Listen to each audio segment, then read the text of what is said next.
Olá, seja muito bem-vindo a mais um Capítulos de um Novo Eu.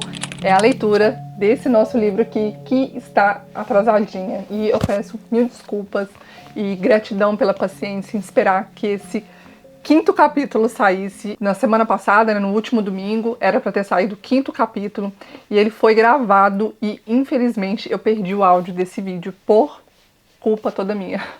Porque pela primeira vez, como o equipamento já estava todo no lugar para gravar, eu simplesmente dei o play e fui gravando. E foi, para mim, um dos melhores capítulos no sentido de falar mesmo sobre as observações que eu fui tendo ao longo do livro, né? E tipo assim, nossa, teve assim, insights fabulosos. Infelizmente, eu perdi tudo. Quando eu fui fazer a edição dele, que eu joguei o material pro computador para poder editar, tava tudo sem áudio. E tipo assim, foi uma dor na alma e tive que trabalhar o desapego, porque é muito triste quando você perde um material, né? Principalmente um material que tinha mais de 1 hora de gravação. Eu até recebi mensagens de alguns inscritos aqui do canal perguntando, né, se não ia ter o quinto capítulo e tudo mais. Eu expliquei o que aconteceu. Mais uma vez, agradeço pela sua paciência de esperar o quinto capítulo. Eu também estou indo viajar, mas estou planejando tudo agora, estou preparando a minha mala, minhas coisas, tá tudo aqui. Vou colocar aqui um videozinho para vocês verem. E por isso estava sendo assim, muito desafiador para mim conciliar, né, o trabalho aqui do canal com tudo que eu tive que fazer nas últimas 2 semanas para poder organizar essa viagem, que é de 1 mês, né? Eu tô indo para a Índia e na quarta-feira agora, e eu vou fazer um curso lá de yoga e eu vou ficar lá quase 1 mês, são 27 dias. Então, assim, muita coisa para organizar. E é isso, então bora para mais um Capítulos de um Novo Eu, com a leitura do livro Mais Esperto que o Diabo. Esse livro incrível do Napoleon Hill. Então, se você curtir esse vídeo, se você gostar desse canal aqui, já dá aquele curtir, se inscreve no canal, ativa também o sininho aqui, para que você receba vídeos sempre que eu postar um vídeo novo. Bom, então eu tinha parado aqui no capítulo 6, né? Então vamos voltar para o capítulo 5. Tá. Vamos lá, vamos nos ajeitarmos. E é isso, a confissão continua. Se essa sua confissão parasse exatamente aqui, todas as suas afirmações seriam perfeitas. Mas felizmente, para milhões de suas vítimas que ganharão a liberdade devido à sua confissão, esta entrevista continuará até que você tenha me fornecido a arma que eventualmente ajudará milhões de pessoas a combaterem a sua dominação por meio dos seus medos e superstições. Lembre-se, Sua Majestade, a sua confissão recém começou. Depois que eu arrancar de você uma descrição completa de todos os métodos pelos quais você controla as pessoas, eu o forçarei também a dar a forma pela qual o seu controle poderá ser quebrado por vontade própria. É verdade que não estarei aqui tempo suficiente para derrotá-lo, mas as palavras publicadas que deixarei serão imortais, porque elas contêm a verdade. Você não teme a oposição de nenhum indivíduo, pois sabe que será um breve período de tempo, mas teme a verdade. Você tem medo da verdade e nada mais, pois a verdade lentamente, mas de forma definitiva, vai dar aos seres humanos a liberdade de todos os tipos de medo. Sem a arma do medo, você seria inofensivo e completamente incapaz de controlar qualquer ser humano. Isso é verdadeiro ou falso? E o diabo responde: não tenho alternativa senão admitir que o que você disse é verdade. Agora que nos entendemos, disse o autor, vamos em frente com sua confissão. Mas antes de nós continuarmos, aproveitarei o tempo para tirar uma dúvida muito pessoal minha. Eu lhe farei apenas uma pergunta e a resposta me trará toda a satisfação que eu quero. Não é verdade que você controla somente as mentes daqueles que se permitiram cair no hábito da alienação? Sim, é verdade. Eu já admiti essa verdade 1 ou mais de vezes. Por que você me perturba tanto repetindo essa mesma questão? Há poder na repetição. Eu estou forçando você a repetir os pontos principais da sua confissão de muitos modos diferentes e tantos quantos possíveis, de tal forma que as suas vítimas possam ler essa entrevista e determinar a sua profundidade pelas suas próprias experiências com você. Esse é um dos meus pequenos truques. Você aprova o meu método? Você não poderia estar preparando uma armadilha para mim com o objetivo de conseguir algo mais poderoso, ou poderia? Estou fazendo as perguntas e você está respondendo. Vá em frente agora e confesse por que você não tem poderes suficientes para me parar de fazê-lo confessar. Quero a sua confissão para ajudar e confortar todas as suas vítimas, as quais intenciono libertar do seu controle no exato momento em que elas lerem sua confissão. Eu estou sem poderes para influenciar ou controlar você, simplesmente porque você encontrou o principal segredo para o meu reino. Você sabe que existo somente nas mentes das pessoas que têm medos. Você sabe que controlo somente os alienados, que se negam a usar as suas próprias mentes. Você sabe que o meu inferno é aqui mesmo, na Terra, e não no mundo que vem após a morte. E você também sabe que os alienados fornecem todo o fogo que eu uso no meu inferno. Você sabe que sou o princípio ou a forma de energia que expressa o lado negativo da matéria ou da energia, e que não sou uma pessoa com um garfo e um rabo pontudo. Você tornou-se o meu mestre porque superou todos os seus medos. Por último, você sabe que pode liberar todas as vítimas humanas que contatar. E esse conhecimento definido é que fará o maior estrago na minha estratégia de dominação. Não consigo controlá-lo porque você descobriu a sua própria mente e assumiu o controle dela. Até aí, senhor humano, esta confissão deverá alimentar a sua vaidade até um ponto crítico. Uma pausa aqui, gente, que como eu vou viajar, eu vou tentar não editar esse vídeo, deixar ele fluido, porque nos outros capítulos, né, houve erros gramaticais, né, erros de leitura, e eu editei. Esse vídeo aqui provavelmente vai ter alguns erros e eu peço a paciência ou cooperação de vocês nesse sentido, né, que eu vou deixar como se a gente estivesse fazendo essa leitura ao vivo, e ao vivo não tem como ter corte, né, gente? Isso vai facilitar muito, principalmente nas próximas semanas, né, que eu tô indo para a Índia, e eu não quero deixar de publicar, né, de postar aqui a leitura desse livro, porque tem gente acompanhando, né, e as pessoas querem terminar de ler, e se você dá uma pausa, meio que quebra isso da leitura, né, eu já fiz isso no final de semana passado. Então, assim, para mim continuar aqui honrando, né, de postar um capítulo todo fim de semana, eu vou gravar os capítulos lá na Índia. Então, o que eu vou fazer? Eu vou gravar e vou postar, mesmo se tiver erros de gravação, tá? Erros de leitura.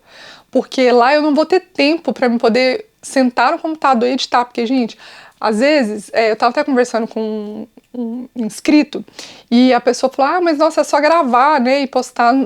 Gente, quem dera eu fosse só gravar e postar, né, porque pensa, se uma leitura de um capítulo der 1 hora, né, então assim, a pessoa sentada 1 hora lendo aquele livro. E aí, quando ela vai para editar, né, eu tenho que passar o material pro computador, puxar pro programa, e depois eu tenho que assistir mais 1 hora para identificar onde tem os erros e fazer esse corte. Só que não vai ser só 1 hora. Aí você tem que somar o tempo que eu paro e edito as partes, né? Então, geralmente, eu fico, sei lá, 2 horas, 2 horas e meia, dependendo do quanto que eu errei e do quanto que eu vou precisar de editar o vídeo, né? Então, assim, um capítulo vai consumir do meu tempo, né, umas 3 horas e meia, vamos colocar aí, porque depois eu ainda tenho que exportar o vídeo, eu tenho que subir o vídeo pro YouTube, eu tenho que fazer a capa, né, eu tenho que fazer um monte de coisa. Então, assim, realmente, produzir conteúdo na internet, gente, é realmente muito trabalhoso, muito desafiador. Eu faço com muito amor, com muito carinho, né, e meu objetivo aqui é realmente ser luz no seu processo de expansão de consciência. Então, assim, eu peço também um pouco de paciência e carinho também, né?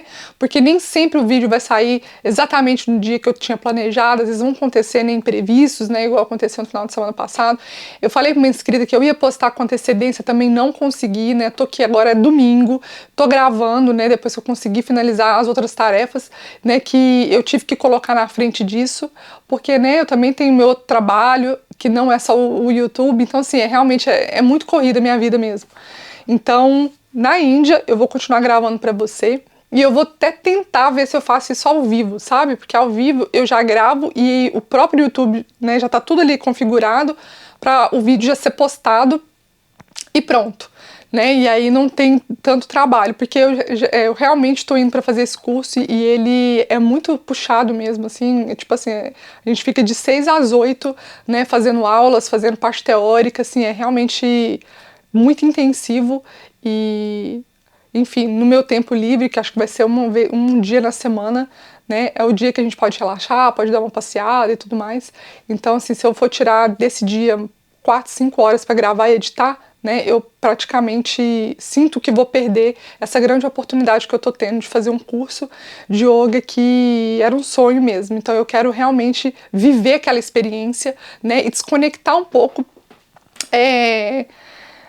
do mundo aqui, porque afinal, né, eu vou estar de férias lá, né? Então é isso. Então bora aqui, faça pausinha aí, me perdoe aí, porque, né, parou a sequência aqui do livro. Bom, esse último dardo foi necessário, disse o autor. O tipo de conhecimento que utilizei para superar você não se autocontamina com a indulgência vulgar da vaidade. A verdade, sim, esta é a única coisa no mundo que consegue manter-se em cima de qualquer coisa. Agora vamos continuar com a sua confissão. O que há de errado com o princípio da bajulação? Você usa ou não? Se eu uso, obviamente, a bajulação é uma das minhas armas mais úteis. Com esse instrumento mortal, eu fisgo os peixes grandes e os pequenos. A sua admissão me interessa. Vá em frente agora e me conte como você faz o uso da bajulação. Eu faço uso dela de tantas formas que é difícil saber por onde começar. Estou avisando antes de eu responder em detalhes que se você publicar as minhas respostas, você trará para si mesmo uma avalanche de ridicularidades na sua própria cabeça. Eu assumirei a responsabilidade. Prossiga. Bem, devo admitir que aqui você encontrou o maior segredo de como converter as pessoas para o hábito da alienação. Essa é uma admissão considerável. Vá em frente com a sua confissão e não desvie do assunto da bajulação, sem mais conversas colaterais e sem mais enrolações nesse momento. Me conte tudo sobre como você usa a bajulação para ganhar o controle sobre as pessoas. A bajulação é uma isca de valor incomparável a todos aqueles que desejam ganhar o controle sobre as outras pessoas. Ela carrega em si qualidades atrativas para outras pessoas, porque opera por meio de duas das mais comuns das fraquezas humanas: a vaidade e o egocentrismo. Há certa quantia de vaidade e egocentrismo em todas as pessoas. Em algumas pessoas, essas qualidades são tão salientes que elas literalmente servem como uma corda pela qual alguém pode amarrar-se. A melhor de todas as cordas é a bajulação. A bajulação é a isca-chave pela qual homens seduzem mulheres. Algumas vezes, na verdade, frequentemente, mulheres usam a mesma isca para ganhar o controle dos homens, especialmente os homens que não são dominados pelo apelo sexual. Ensino o seu uso tanto para os homens quanto para as mulheres. A bajulação é também a principal isca com que meus agentes ganham a confiança das pessoas, de quem eles procuram as informações necessárias para prosseguir na sua missão.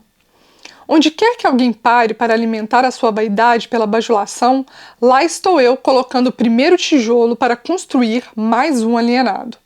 Não alienados não são facilmente alvos da bajulação. Inspiro pessoas a usarem a bajulação em todas as relações humanas onde seu uso é possível.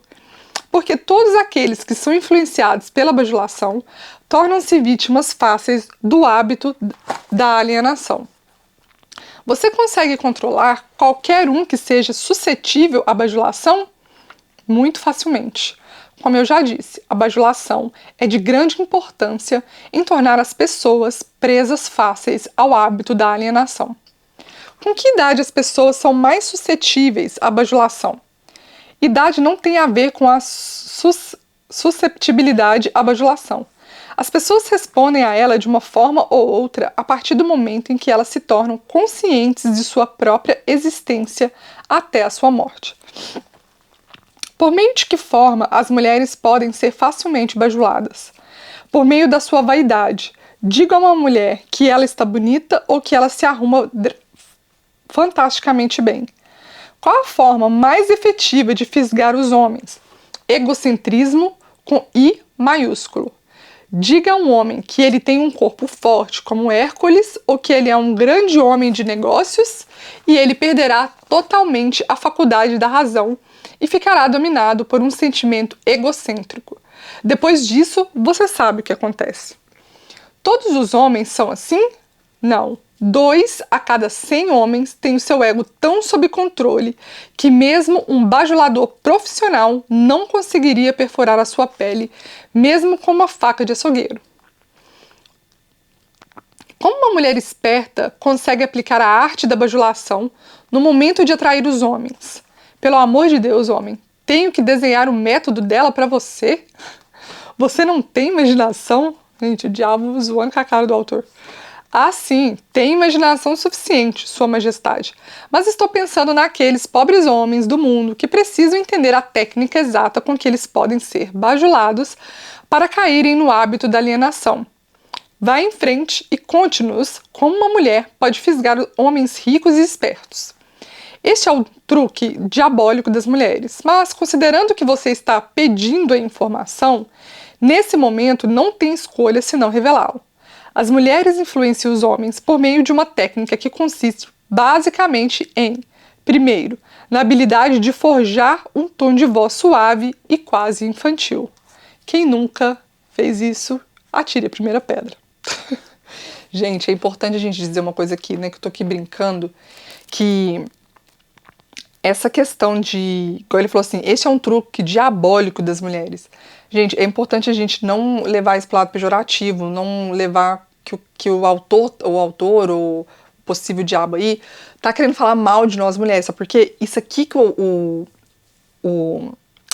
diabo tá falando são atitudes inconscientes. Talvez não, existem sim situações que são conscientes, a pessoa tá fazendo porque ela tem um intuito de conquistar algo, né? Ela tá fazendo ali propositalmente. Mas eu acredito que muitas vezes, talvez a maior parte, talvez não sei, é inconsciente. Tipo assim, porque eu fico lendo livro e eu fico aplicando isso na minha realidade, na minha vida, no meu passado, nas minhas atitudes.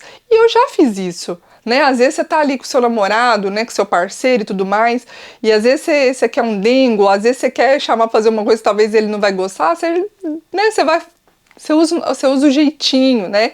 Às vezes para convencer, para falar com um jeitinho assim que a pessoa vai querer ir e tal. Então, assim, na visão aqui do diabo, essa é uma oportunidade para ele entrar na mente da pessoa, né? Então, vamos continuar lendo aqui para ver o que ele vai falar.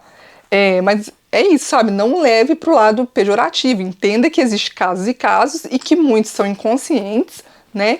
Que a pessoa está fazendo sem a pretensão de estar fazendo algo ruim para outra pessoa, e tem pessoas que fazem conscientemente, gente, né? A gente sabe que tem pessoas, tanto homens quanto mulheres, que vão lá, enganam a pessoa, usa do jeitinho porque a pessoa quer algo, né? Quer algo em troca ali daquela situação. Onde eu parei aqui? Então, na habilidade de forjar um tom de voz e quase um tom de voz suave, quase infantil. Segundo, na habilidade de fechar seus olhos em uma posição semicerrada, hipnotizando os homens. Olha que loucura, né? Então ele tá falando que o ato da gente fazer isso, a gente, imagina, né, que eu tô aqui agora já nas ideias aqui, né? Porque tudo que a gente faz, se tudo é energia e a gente é energia, e a gente está fazendo um movimento tal, Esse movimento aqui, talvez energeticamente, do outro lado, é visto como uma forma de hipnotizar, né?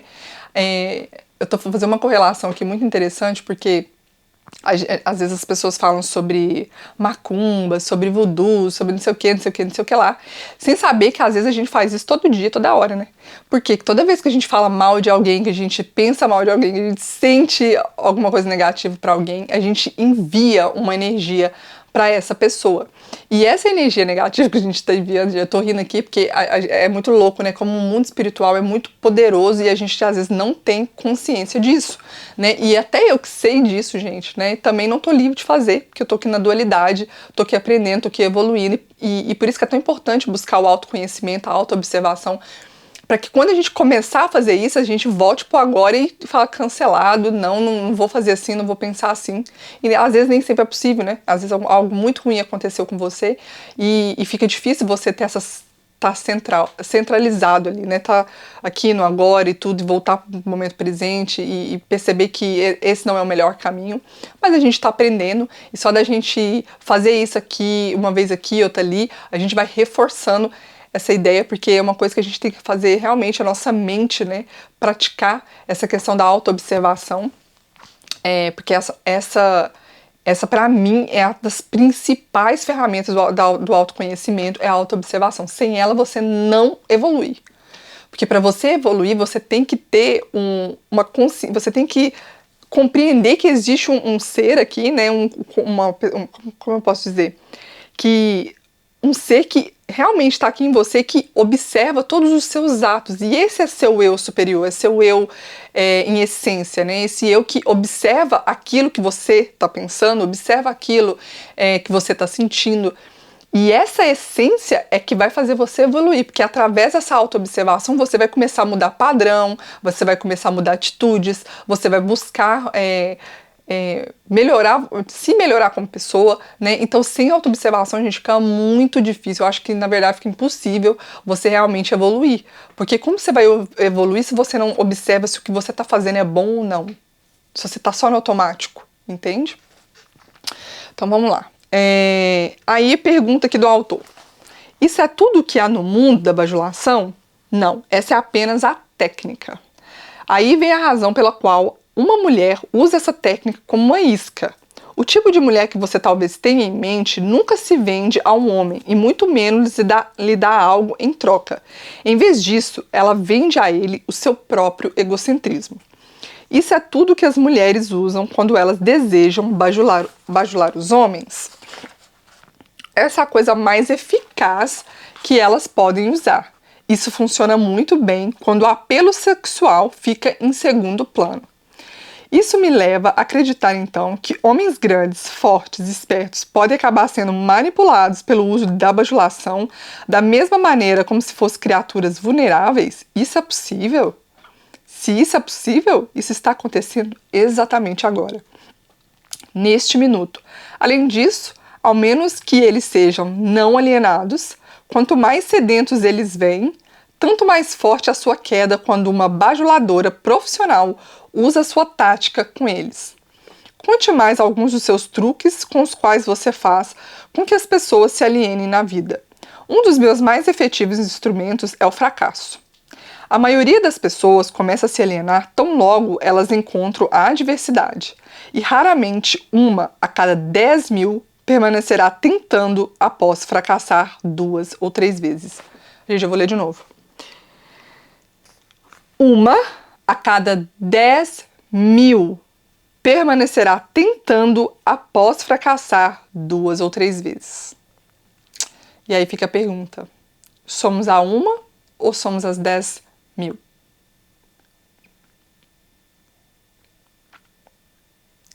É muito forte, cara, isso aqui é muito, muito, muito, muito forte mesmo, porque a gente tem um hábito de desistir muito rápido, ou às vezes nem de tentar, né? De achar, não vai dar certo e nem começa. Então, assim, fica com essa informação. E quando você fracassar em algo, não seja as 10.000. Não se renda, né? Tenta de novo, muda a estratégia, muda a rota, recomece, muda tudo. Mas não desista, gente, não desista.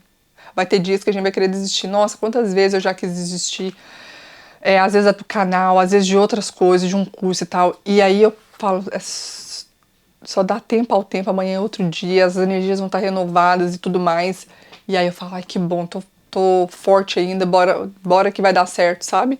Porque tem dias que é realmente desafiador, né, gente? E a gente não pode desistir nesses dias.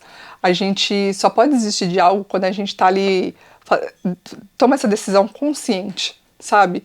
E aí a gente precisa estar bem emocionalmente para tomar essa decisão, porque aí a gente vai conseguir avaliar todos os lados e ver se aquilo ainda vale a pena continuar ou não, né? Então, assim, essa questão do fracasso, né, é uma coisa muito forte, muito mesmo, porque a gente realmente não conquista nossos sonhos, porque a gente tem tanto medo do fracasso que a gente nem começa. Nem começa, muito louco isso, né? Bom, então é o seu negócio induzir as pessoas a fracassarem sempre que você pode? Isso está correto?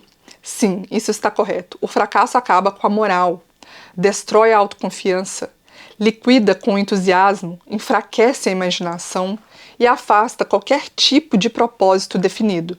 Sem essas qualidades, ninguém consegue permanentemente manter o sucesso em qualquer empreitada. O mundo produziu milhares de inventores com habilidades superiores àquelas de Thomas Edison, mas desses homens ninguém nunca ouviu falar enquanto o nome de Edison se eternizará. Isso porque Edison converteu o fracasso em um trampolim para alcançar grandes resultados, enquanto os outros utilizaram o fracasso como um álibi para não produzir resultados. A capacidade para superar o fracasso sem desencorajar-se por acaso é um dos grandes ativos de Henry Ford. O autor pergunta. Gente, eu quero fazer uma marcação aqui desse aqui do Thomas Edison, porque eu achei muito legal. Que eu não fiz a outra vez. Vou fazer agora. Bom. E aí ele pergunta do Henry Ford, né? E o diabo responde: sim, essa é a mesma quantidade. Sim, essa é a mesma qualidade. É o verdadeiro ativo de todos os homens que alcançam sucesso fabulosos em quaisquer aspectos de suas vidas. Essa afirmação é muito generalista, Sua Majestade. Você não desejaria modificá-la ou reduzi-la um pouco para ter mais precisão? Nenhuma modificação é necessária porque essa afirmação não é tão vasta. Pesquise com precisão as vidas de homens e mulheres que alcançam sucessos duradouros e você achará, sem exceção, que o sucesso deles ocorreu na exata proporção da extensão do fracasso que eles conseguiram superar. A vida de cada pessoa bem-sucedida clama por uma das maiores verdades que a maior parte dos filósofos já sabia. Cada fracasso traz junto de si a semente de um sucesso equivalente. Gente, eu vou falar de novo. Cada fracasso traz junto de si a semente de um sucesso equivalente. Ou seja, cada vez que você fracassar, você também tem a oportunidade de ter um sucesso equivalente ao fracasso. Se é um fracasso pequeno, é uma vitória pequena. Se é um puta fracasso, você também vai ter um grande sucesso, mas não pode desistir, tem que continuar, né?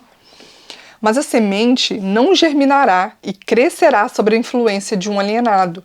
Ela se abre para a vida somente quando esta está nas mãos de alguém que reconhece a maior parte dos fracassos são somente derrotas temporárias e que nunca, sob nenhuma hipótese, aceita a derrota como uma desculpa para alienar-se. Se estou entendendo corretamente, você está afirmando que existe virtude no fracasso. Isso não me parece razoável, porque você tenta induzir as pessoas a fracassarem se há virtude no fracasso? Essa resposta é ótima. Não há inconsistência das minhas afirmações. O que parece ser inconsistência, na verdade, é a sua falta de entendimento. O fracasso é uma virtude somente quando ele não leva uma pessoa a desistir e tentar começar. O fracasso é uma virtude somente quando ele não leva uma pessoa a desistir de tentar e começar a alienar-se. Induzo tantas pessoas quanto eu posso a fracassarem e tantas vezes quanto posso pela simples razão de que Raramente, 1 em cada 10 mil permanecerá tentando após cair 2 ou 3 vezes. Não estou preocupado com os poucos que convertem os fracassos em alavancas para o sucesso, porque, de qualquer forma, eles pertencem à minha oposição. Eles são alienados e, por isso, estão fora do meu alcance. Então, assim, gente, quando a gente não desiste, né, na segunda, terceira tentativa, né, ou seja, que a gente cria ali uma força mesmo de compreender que a gente é capaz, só precisa de tempo, né, e realmente, assim, rever, né, os nossos projetos, as nossas ações, o que a gente está fazendo ali para alcançar aquele objetivo, a gente se desconecta dessa energia, que é o lado negativo da força. Né? Existem 2 forças, positiva e negativa, e a gente desconecta dela, e aí a gente começa a receber mais ajuda, mais apoio da oposição. E a oposição que ele está falando aqui, né, é a energia positiva, é a energia de alta vibração. Né? A sua aplicação clareia o assunto. Agora vá em frente e me conte alguns dos seus outros truques por meio dos quais você induz as pessoas a se alienarem. Outro dos meus mais efetivos truques é conhecido para você como propaganda. Esse é um instrumento de maior valor para mim ao fazer com que as pessoas mantêm umas às outras sob o disfarce da guerra. A esperteza desse truque consiste basicamente pela sutileza com a qual eu o uso. Misturo propaganda com notícias do mundo. Ensino isso em escolas públicas ou privadas. Vejo que a propaganda sempre acha seu caminho no púlpito. Coloco cor nos filmes animados com ela. Faço com que ela entre em cada casa onde tenha um rádio ligado. Faço com que ela esteja nos quadros negros, jornais e programas de rádio. Eu a espalho em todos os lugares onde as pessoas trabalham e fazem negócios. Uso a propaganda para encher as salas dos tribunais das varas de família, principalmente quando se trata de divórcio. Também faz com que a propaganda sirva para destruir os negócios e a indústria. Na verdade, a propaganda é meu principal instrumento para iniciar as corridas aos bancos. Meus propagandistas cobrem o mundo de forma tão eficaz e tão completa que consigo iniciar epidemias de doenças, incitar os líderes para a guerra ou fazer com que os negócios entrem em pânico sem ninguém saber por quê nem onde começou. Gente, olha que ele está falando de jornais e rádio, de tão antigo que foi essa entrevista. Imagina hoje que a gente tem TV, que a gente tem o celular. Meu Deus, o tanto que a gente é influenciado por essa força. Que antes você precisava escutar o rádio. Agora o seu celular, você vai com ele pro banheiro, você vai com ele para qualquer lugar que você for. Ele literalmente virou uma extensão do nosso corpo. Né? Parece que quando a gente tá sem o celular, parece que tá sem coração, não consegue nem respirar, né? Parece que o coração não bate, parece que tá faltando um órgão. Então, assim, imagina o tanto que hoje a gente é manipulado e controlado por essa força. Porque antes, se você estivesse na rua, você não dava pra ouvir o rádio, né? Tinha que estar em casa. Bom, se você consegue fazer tudo o que você diz conseguir fazer com a propaganda, não é difícil imaginar porque temos tantas guerras e crises econômicas. Dê-me uma descrição simples do que você quer dizer com o termo propaganda. Apenas diga o que é e como ela trabalha. Desejo saber particularmente como você faz com que as pessoas se alienem por meio do uso desse instrumento diabólico. A propaganda é qualquer instrumento, plano ou método pelo qual as pessoas podem ser influenciadas sem saber que estão sendo influenciadas.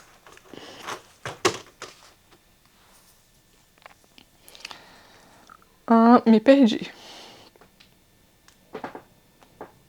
Ou até mesmo a fonte dessa influência. Propaganda é usada nos negócios como principal objetivo de desencorajar a concorrência. Empregadores usam para ganhar vantagem sobre seus empregados. Os empregados retalham usando a propaganda para ganhar vantagem sobre os seus empregadores. Na verdade, ela é usada tão universalmente e por meio de uma técnica tão bonita e delicada que mesmo quando é detectada, ela parece inofensiva.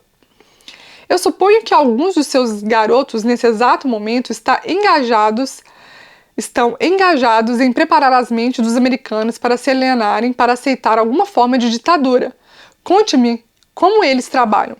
Sim, milhões dos meus garotos estão preparando os americanos para se tornarem hitlerizados. Meus melhores garotos estão trabalhando por meio da política e da organização dos trabalhadores. Nós temos a intenção de assumir o país por meio de eleições em vez de armas. Os americanos não são tão sensíveis que eles jamais aceitariam um choque de ver a sua forma de governo modificada com a ajuda de armas ou tanques de guerra.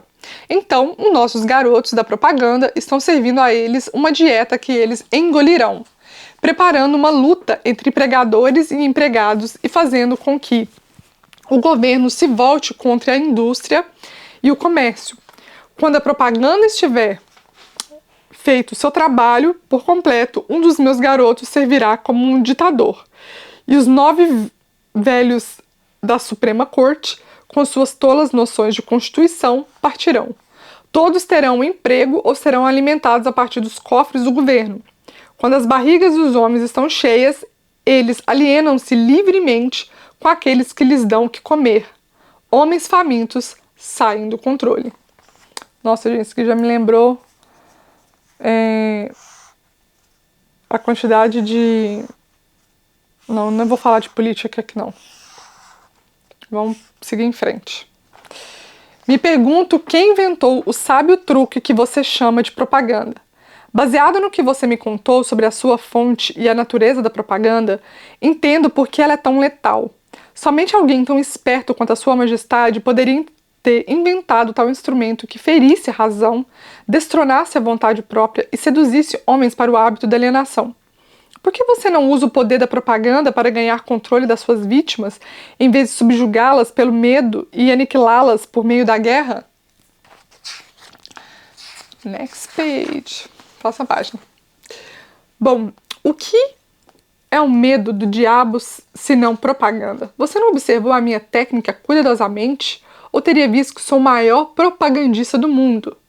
Nunca alcanço um fim por meios diretos, se porventura posso alcançar esse mesmo fim por modos sutis e evasivos. O que você supõe que eu esteja usando quando planto ideias negativas nas mentes dos homens e ganho controle sobre eles por meio do que eles acreditam ser suas próprias ideias? Como você chamaria isso a não ser a mais sábia de todas as formas de propaganda? Por certo, você não vai me contar que destrói as pessoas com sua própria ajuda sem elas notarem o que você está fazendo. Isso é exatamente o que desejo que você entenda. Além disso, mostrarei a você exatamente como esse truque é realizado. Agora nós estamos chegando a algum lugar como exatamente você converte seres humanos em propagandistas e os seduz a se auto-aprisionarem. Conte-me essa história com todos os detalhes sórdidos. Essa é a parte mais importante da sua confissão. Estou muito ansioso para ganhar o controle do seu segredo. Ao mesmo tempo, não posso culpá-lo por tentar me enrolar nessa resposta, porque ambos sabemos que ela fará com que milhões de vítimas inocentes do seu controle passem a pensar e, consequentemente, fiquem fora de seu alcance. Você também sabe que a sua resposta protegerá outros incontáveis milhões de seres humanos que ainda não nasceram. As suas deduções estão corretas. Essa parte da minha confissão me fará mais estragos do que todo o resto que eu farei. Para entender o seu problema de uma maneira melhor, podemos dizer que essa parte da sua confissão salvará milhões de pessoas do seu controle. Tudo que eu posso dizer é que você me colocou numa situação infernal. Agora você deve saber como milhões de suas vítimas se sentem. Vamos em frente. Faça a minha primeira entrada na mente de um indivíduo subornando-o. O que você usa como suborno? Uso muitas coisas, todas elas coisas prazerosas que os indivíduos cobiçam. Uso o mesmo tipo de propinas que indivíduos usam quando subornam um ao outro. Isto é, uso como suborno as coisas que a maioria das pessoas quer. Minhas melhores propinas são amor, sexo, ganância pelo dinheiro, desejo obsessivo de ganhar alguma coisa por nada, jogos de azar, vaidade nas mulheres e egocentrismo nos homens. Desejo de ser mestres dos outros, desejo por tóxicos e narcóticos, desejo pela autoexpressão por meio das palavras e atos, desejo de imitar os outros, desejo pela perpetuação da vida após a morte, desejo de ser um herói ou uma heroína, desejo por alimento físico. Nossa Senhora, tão perdido. Ai, gente. Tá ficando cada hora mais difícil esse livro. Essa é uma lista muito interessante de subornos, Sua Majestade. Você usa outros? Sim, muitos outros, mas esses são os meus favoritos. Por meio dessa combinação de alguns deles, consigo entrar na mente de qualquer ser humano, independente da idade, e consigo permanecer em possessão da sua mente até a sua morte. Isso significa que os subornos são as chaves pelas quais você consegue silenciosamente destrancar as portas de entrada de qualquer mente que você escolher? Exatamente. Isso que eu quero dizer. E exatamente isso que eu posso fazer. O que acontece quando você entra na mente de uma pessoa que ainda não está no hábito da alienação, mas pertence à classe dos 98% dos seres humanos que são alienados em potencial? Trabalho imediatamente para ocupar o máximo que eu conseguir da mente da pessoa. Se a maior fraqueza desse indivíduo é o desejo por dinheiro, comece a jogar moedas na frente dele. Claro que, falando em sentido figurado, intensifica o seu desejo e o induz a perseguir o dinheiro com todas as suas forças. Então, quando ele chega perto do momento de abandonar o dinheiro, eu simplesmente tiro da sua frente. Esse é um velho truque meu. Depois desse truque ter sido repetido algumas vezes, o pobre infeliz desiste e se entrega. Aí então eu tomo conta de um pouco mais de espaço da sua mente e acabo por preenchê-lo com o medo da pobreza. Esse é um dos melhores preenchedores de mente que eu tenho. Sim, admito que o seu método é muito inteligente, mas o que acontece se a vítima por acaso enganar você e conseguir pôr as suas mãos em um monte de dinheiro? Você não consegue preencher a sua mente com o medo da pobreza? Consegue? Não, não consigo. Ocupo espaço preenchido na sua mente com alguma coisa que sirva ao meu objetivo da mesma maneira. Se a minha vítima conseguir alcançar e for bem sucedida no seu desejo por dinheiro, muito dinheiro, comece a induzi-la com todas as coisas que ela pode comprar com dinheiro. Por exemplo, faça com que ela consuma alimentos altamente calóricos. Isso reduz a sua capacidade de pensamento, coloca o seu coração em risco e começa um caminho para a alienação. Aí então, além disso, faça com que ela tenha indisposições estomacais e intestinais devido à grande quantidade de comida que ela está ingerindo. E isso também diminui a sua capacidade de pensamento, sem falar na pouca disposição para a vida. Nossa, merece uma marcação aqui também, né, gente? Depois vocês me contam aqui se vocês adquiriram o livro. Mas se a vítima não é um glutão, e se a vítima não é um glutão? Quais outros vícios você pode induzi-la para levá-la ao hábito da alienação? Se a vítima é um homem, posso geralmente fisgá-lo por meio do apetite por sexo. Desculpa aqui, gente, bocejando.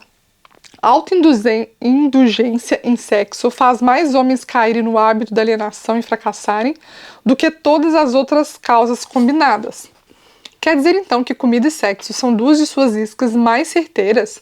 Isso está correto? Sim. Com esses dois atrativos, posso tomar conta da maioria das minhas vítimas. Junto com essas está o desejo por dinheiro. Estou começando a pensar que a riqueza é mais perigosa do que a pobreza, se é que se pode acreditar na sua história. Bem, isso tudo depende de quem tem a riqueza e como ela foi adquirida. O que tem a ver a maneira como o dinheiro foi adquirido com o fato de ele ser uma bênção ou uma maldição? Tudo. Se você não acredita em mim, dê uma olhada naqueles que adquirem grandes quantias de dinheiro de forma abrupta, sem tempo suficiente para ganhar sabedoria de como lidar com ele. Tendo feito isso, observe atentamente como eles usam o dinheiro, porque você supõe que os filhos dos homens ricos raramente conseguem grandes realizações, tal como seus pais. Eu lhe contarei por quê. É porque eles foram privados da autodisciplina que vem do fato de ter que se trabalhar pelo dinheiro, de também uma Dê também uma olhada no histórico de artistas do cinema ou atletas que num piscar de olhos, acham-se rodeados de fortunas e de uma hora para outra são venerados como heróis pelo público. Observe o quão rapidamente eu consigo penetrar em suas mentes, principalmente por meio do sexo, jogos de azar, comida e álcool. Com esses vícios, eu consigo pegar e controlar mesmo as maiores e melhores pessoas, tão logo elas colocam as mãos em grandes quantias de dinheiro. E o que você tem a dizer sobre aqueles que adquirem o dinheiro lenta e paulatinamente, prestando alguma forma de serviço útil? Eles também são facilmente pegos? Eu também consigo pegá-los, mas geralmente tenho que mudar a isca. Alguns deles querem uma coisa e outros querem outras coisas. Meu objetivo é mais bem alcançado, onde consigo fazê-los querer algo. Se eles desejam muito, mas embrulhe esse pacote como se fosse algo que eles não quisessem. O que eu dou a eles é algo definitivo que os faz alienados. Você entende como eu trabalho? Seu trabalho é muito inteligente. Você atrai as pessoas por meio de seus desejos naturais. E aí então coloca o seu veneno mortal bem no amargo desses desejos, sempre que você pode. Agora você está começando a entender. Como você pode ver de forma figurada, pode-se dizer que eu coloco o início e o fim contra o meio.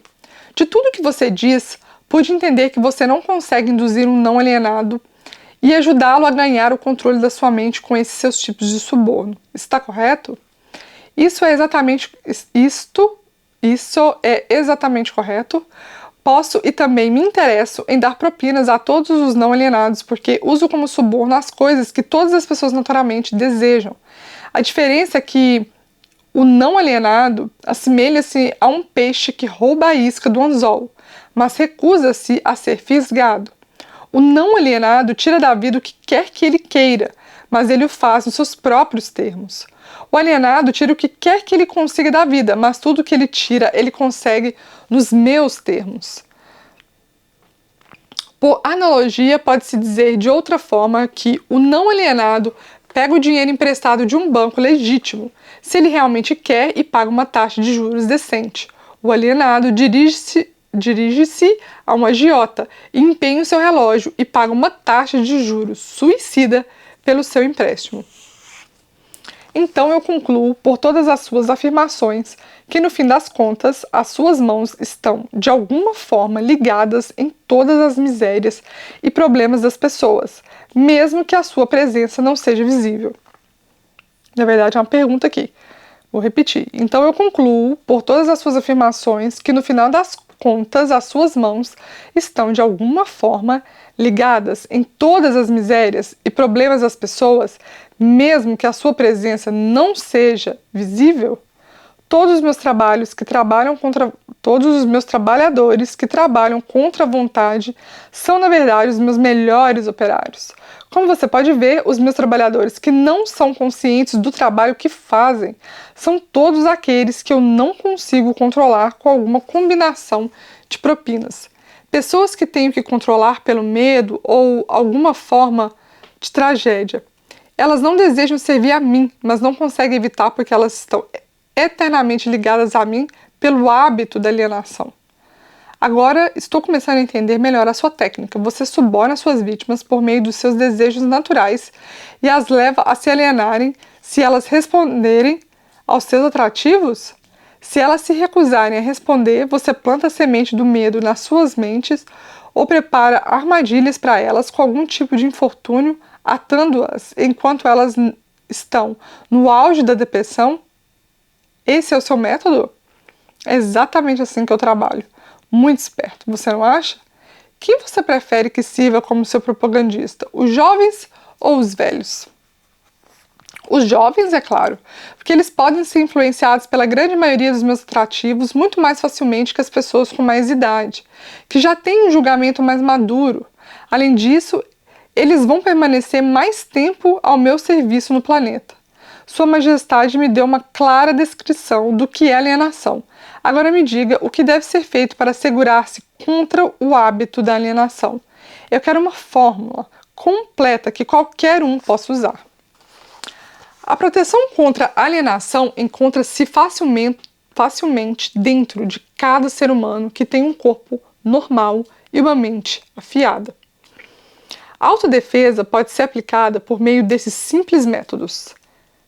Anota aí, galera. Pense por si mesmo em todas as ocasiões. Pelo fato de que aos seres humanos não é dado o controle completo sobre nada. Pensar os próprios pensamentos é algo muito significativo. Gente, nossa, a gente falou disso agora há pouco. A gente estava falando dessa questão da importância da autoobservação, né? E é exatamente pensar os próprios pensamentos, né? Ou seja, observar o que você pensa, o que você sente, como você age. Decida definitivamente o que você quer da vida, então crie um plano de ação para alcançá-lo. Esteja disposto a sacrificar tudo mais, se necessário, antes de aceitar uma derrota permanente. E eu amo uma frase que fala assim: desistir não é uma opção. Isso me ajuda muito, gente, aí atrás dos meus objetivos, sabe? Quando tá muito difícil, eu só falo pra mim, desistir não é uma opção. Virou um mantra, desistir não é uma opção. Ou seja, se desistir não é uma opção, eu vou achar uma solução para isso aqui e vou seguir em frente. Analise as derrotas temporárias, não importando de qual natureza ou causa. Extraia dessa derrota a semente de uma vantagem equivalente. Esteja disposto a prestar um serviço útil equivalente ao valor de todas as coisas materiais que você demanda na vida. E não esqueça que você deve prestar o serviço primeiro para depois receber o valor equivalente. Reconheça que o seu cérebro é um aparelho receptor que pode ser sintonizado para receber comunicações da Central Universal da Inteligência Infinita, para ajudá-lo a transformar os seus desejos no equivalente físico. Gente, nossa, isso aqui é tão poderoso, cara. Porque... Ui, que é isso? Nossa, um bicho. Difícil ver bichinho voando aqui na Irlanda. Gente, isso aqui é tão poderoso, sério, porque a gente tem acho que é importante, sim, a gente fazer curso, estudar, fazer mais cursos e tudo mais, mas existe uma sabedoria interior que ela não precisa de conhecimento externo para ser acessada. Ela precisa de conexão com a gente. E eu tô falando isso pra você, mas tô falando mais pra mim do que pra você. Porque, nossa, eu já fiz tantos cursos e... Igual, por exemplo, no Reiki, né? Que eu já sou instrutora de Reiki. Tô preparando meu curso, né? Pra dar Reiki o ano que vem. E eu sempre fico sentindo que eu preciso estudar mais, que eu preciso fazer mais isso, que eu preciso mais aquilo, que eu preciso praticar mais, que eu preciso... Nossa, gente, vocês não têm ideia. Eu sempre fico achando que preciso de muita coisa ainda pra se sentir completamente pronta, sabe? E isso não existe, velho, você se sentir completamente pronto, porque muita coisa você aprende no caminho. Você precisa fazer, entendeu? Você precisa ter experiência, precisa viver a experiência. E principalmente, você precisa acessar essa sabedoria interior, porque... Imagina só que o conhecimento é uma energia, e essa energia está no akáshica, né? Então, essa energia, esse conhecimento tá nesse arquivo akáshico, né, que eles falam. Então, assim, a gente tem que acessar esse conhecimento. Então, assim, sabe quando você já acessou essa sabedoria? Eu vou te falar quando e você vai lembrar. Sabe quando você está conversando com seu amigo e às vezes você está dando um conselho, às vezes você está ajudando de alguma forma e de repente, por alguns minutos, você fala brilhantemente. Você fala e as palavras fluem e aquilo ali tem uma força, uma força mesmo, assim, capaz de atingir o coração do outro, de trazer mudanças na vida daquela pessoa, de ajudar de alguma forma.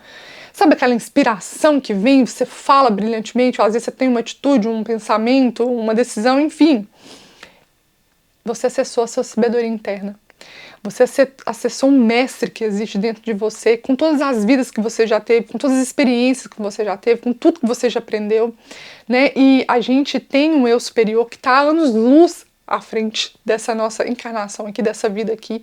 E esse ser é extremamente inteligente. E quando a gente tem esses lapsos, né? minutos de sabedoria, a gente está acessando diretamente essa fonte e a gente só não acessa mais porque a gente se conecta pouco e porque a gente também não confia. Então, sempre que a gente se dá a oportunidade de realmente confiar na nossa intuição, nessa força, nessa sabedoria interna, perceber que a gente não precisa aprender tudo, até porque mano, olha, se eu for ler todos os livros que eu tenho na minha lista aqui no computador, de todos os livros que eu quero ler, eu preciso de mais umas 2 encarnações. É muito livro. Ou eu tenho que ficar só por conta de ler, entende? E a vida é um monte de coisa acontecendo, um monte de trabalho, entendeu? Vida social e tanta coisa acontecendo que não dá tempo. Então imagina você ter que esperar você aprender tudo isso, ler todos os livros que você quer, fazer todos os cursos que você acha que precisa, para você então começar a compartilhar a sua sabedoria, entendeu? A gente está no processo errado, a gente está no automático. E a gente conecta muito a essa sabedoria interior pela meditação, que a meditação afina essa conexão, deixa essa conexão mais fluida. Então, quanto mais a gente meditar, mais a gente se conecta com essa sabedoria interna, através de atividade física, é uma forma também de sutilizar o corpo, para a gente conectar com a fonte.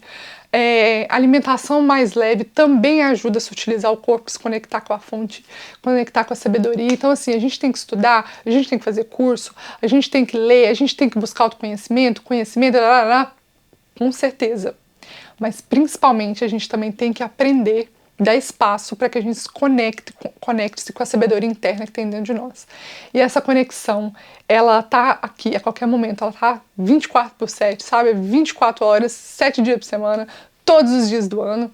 E a gente só precisa realmente parar e nos auto-observar, tirar tempo para contemplar a natureza, estar em contato com a natureza, colocar o pé na grama, sabe? Enfim, essas coisas naturais realmente nos conectam com essa sabedoria. E o diabo tá aqui falando para nós, né? Vou até ler de novo. Reconheça que o seu cérebro é um aparelho receptor. Ou seja, tá vendo? Ele tá recebendo essa energia, a energia é conhecimento, recebendo esse conhecimento, é um receptor que pode ser sintonizado para receber comunicações da Central Universal de Inteligência Infinita, para ajudá-lo a transformar os seus desejos no equivalente físico. Então, assim, caramba, é muito bom você ler uma coisa assim que você aprendeu ou que em algum momento você refletiu e tomou consciência disso, mas quando você lê, sabe, parece uma confirmação. Bom, reconheça que o seu grande ativo é o tempo. É a única coisa, com exceção do poder do pensamento, que você também tem nas mãos, e é a única coisa que pode ser transformada em coisas materiais que sejam do seu desejo. Organize o seu tempo de tal forma que nada dele seja desperdiçado. Isso aqui é uma coisa que eu tenho que aprender, gente. Eu tô tentando lembrar a palavra aqui, não tô conseguindo lembrar. Gestão de tempo. Nossa, gente. Eu acho que é a minha maior fraqueza, vou dizer assim, a minha dificuldade de gerir o tempo, né? Porque, não sei, pra mim é muito difícil, assim, porque tudo que eu planejo não sai da forma como eu quero. E aí eu, às vezes, procrastino numa coisa, eu deixo fazer uma outra coisa, o negócio embanana, e, enfim. E é uma coisa que eu busco muito conhecimento sobre gestão de tempo. E eu acho que isso está muito conectado, talvez eu tô louca aqui de dizer, né? Mas assim, eu sou aquariana, eu sou signo de ar. E eu tenho, como é que fala? Meu ascendente é em Gêmeos, que também é signo de ar. E aí quando você olha meu mapa, e se você ainda não fez seu mapa, gente, é a leitura da sua vida.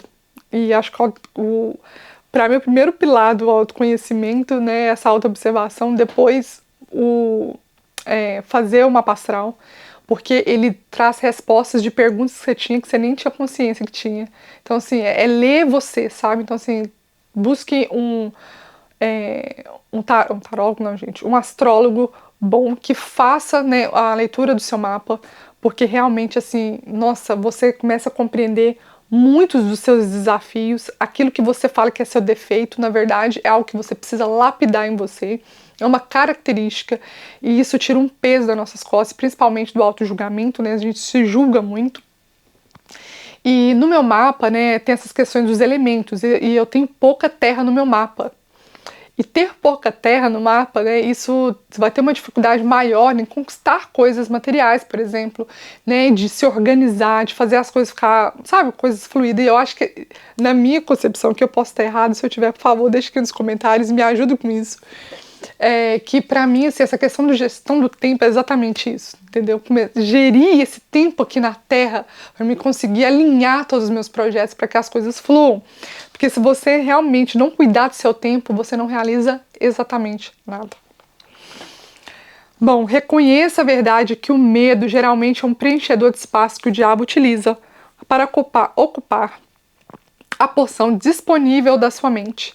Ele é somente um estado de espírito que você pode controlar, preenchendo o mesmo espaço que ele ocuparia com fé inabalável na sua capacidade de fazer a vida fornecer o que quer que você queira dela. Outra coisa que eu busco estudar muito é o medo, porque ele é paralisante e ele também nos trava. Quando rezar, não implore. Peça o que você quer e insista exatamente nisso, sem substitutos. Quando rezar, não implore. Peça o que você quer e insista exatamente nisso, sem substitutos. Eu vou deixar aqui nos comentários um livro que chama Peça e Será Atendido. Eu tenho um livro aqui, gente, mas não terminei de ler, mas é um livro assim muito indicado no Peça e Será Atendido. Nossa, agora achar, hein?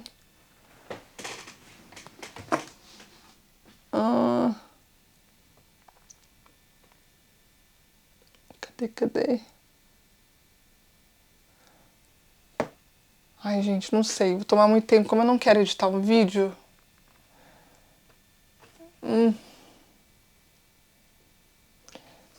Enfim, eu tô tentando lembrar o nome do autor aqui, mas eu vou deixar aqui nos comentários, na descrição do vídeo, esse livro que chama Peça e Será Atendido. É dos Hicks lá, eu esqueci o primeiro nome. Mas eu comecei a ler o livro, não terminei. É um livro incrível, é um livro que é muito sugerido mesmo, né? Nos grupos mesmo de autoconhecimento, né? Nessa egrégora, e vale muito a pena você ler, apesar de eu não ter terminado, tá? Mas aqui o próprio diabo tá falando, né? Pra gente não pedir, não implorar, pedir, né? Aquilo que a gente deseja alcançar. Reconheça que a vida é um mestre cruel que ou você controla, ou você o controla, ou ele controla você.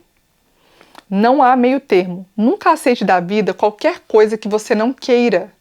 Se aquilo que você não quer temporariamente vem à força para você, você pode recusar-se e a aceitá-lo na sua mente. Gente, eu vou ler de novo. Reconheça que a vida é um mestre cruel que ou você controla, ou ele o controla. Meu Deus. Ou você o controla, ou ele controla você. Não há meio termo. Nunca aceite da vida qualquer coisa que você não queira. Se aquilo que você não quer temporariamente vem à força para você, você pode recusar-se a aceitá-lo na sua mente. Isso abrirá espaço para você trazer as coisas que você realmente quer. Nossa, que legal. Por último, lembre-se de que seus pensamentos dominantes atraem por meio de uma lei definitiva da natureza, pela rota mais conveniente e curta, a sua contrapartida física. Seja extremamente cuidadoso com o foco dos seus pensamentos. Essa lista me parece muito impositiva. Dê-me uma simples forma, combinando todos os 10 pontos que você mencionou. Se você tivesse que combinar todos os 10 pontos em somente um, qual deles seria? Seja definido em tudo o que você fizer e nunca deixe pensamentos não acabados na mente. Forme o hábito de alcançar decisões definidas em todos os assuntos e áreas da sua vida. Nossa, que interessante, porque esses dias eu assisti um vídeo do Otávio Leal, não sei se vocês conhecem ele, mas te indico demais o canal dele. O canal dele chama Humano e Amor. E, nossa, esse cara é fantástico. fantástico, de uma sabedoria, assim, e ele é terapeuta e tudo mais, ele dá curso de reiki, ele, inclusive eu quero fazer outro curso de reiki com ele. E, enfim, ele tem tipo uma universidade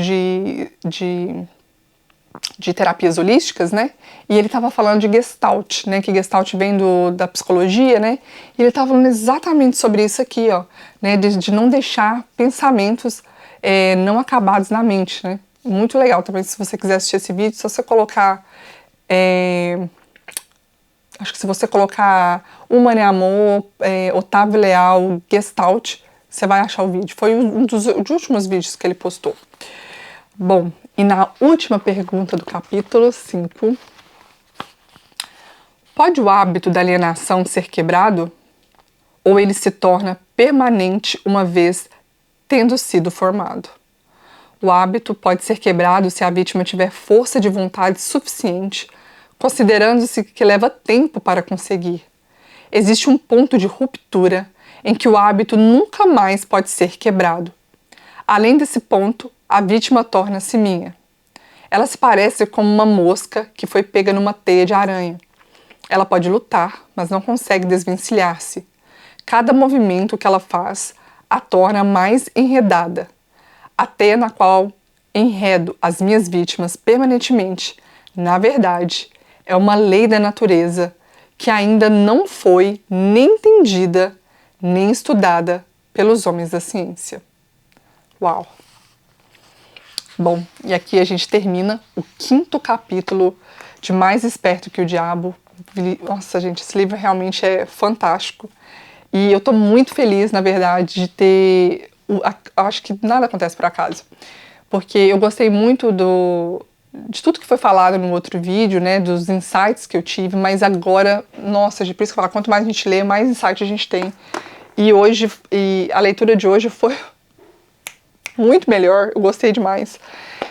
Rever alguns pontos, marcar pontos que eu não marquei. Enfim, foi incrível. Espero que também você tenha gostado. Deixa seu curtir, seu comentário aqui, para me saber se você tá gostando desse formato aqui de vídeo do canal, para saber se vale a pena continuar, né, gravando aqui. Não, esse livro vai até o final, tá, gente? Não se preocupe. Mas eu falo outros livros, né, que possam vir a ser lidos aqui no canal. E a gente continuar aí com esse Clube do Livro, que é muito legal, né? Porque a gente trabalha autoconhecimento, a gente tira grandes reflexões e insights para trazer para nossa vida. E olha, esse livro aqui, literalmente, tinha que ser livro de 5ª série.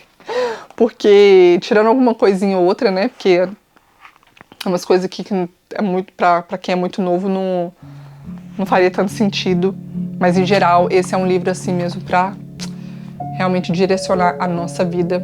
E é isso, um grande beijo e eu te vejo no 6º capítulo de Um Novo Eu. E o próximo é Ritmo Hipnótico.